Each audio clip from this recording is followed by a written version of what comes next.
শাহ ইরানি মাজার, যে মাজার সম্পর্কে সঠিক কোনো তথ্য এবং ইতিহাস কেউই বলতে পারে না। তবে এটুকু অনুমান করা যায় এবং লোকমুখে মুখে শোনা যায়, হযরত শাহজালাল এবং শাহপরানের সফর সঙ্গী হয়েছিলেন শাহ ইরানি। যেহেতু তারা ইরান থেকে সুদূর এই বঙ্গদেশে ভারতীয় উপমহাদেশে ছিলেন ইসলাম প্রচারের লক্ষ্যে, সেজন্য তারা ছড়িয়ে ছিটিয়ে গিয়েছিলেন এই বাংলার বিভিন্ন প্রান্তে। একজন ছিলেন শাহজালাল, তিনি ছিলেন সিলেটে, আর শাহ ইরানি এসেছিলেন নরসিংদী জেলার বেলাব উপজেলার পাটুলি ইউনিয়নের এই স্থানে, হাফিজপুর থানে, যেখানে তাদের মাটির রঙের সাথে রং মিলেছে বলে এলাকায় প্রচলিত রয়েছে। আর আপনি যে মাজারের সামনে দুটি লোহার জিনিস দেখতে পারতেছেন, সেটা কিসের এবং কী কারণে এবং কিভাবে এসেছে তা কেউই বলতে পারে না।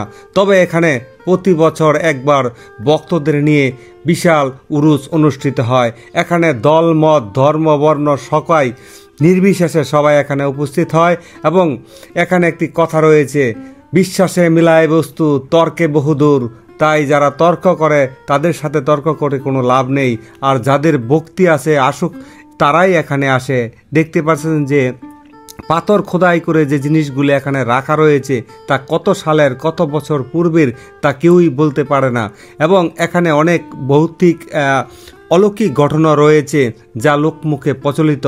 এখানে বিশাল পরিসরে একটি দিঘি রয়েছে যা পরবর্তীতে খনন করা হয়েছে।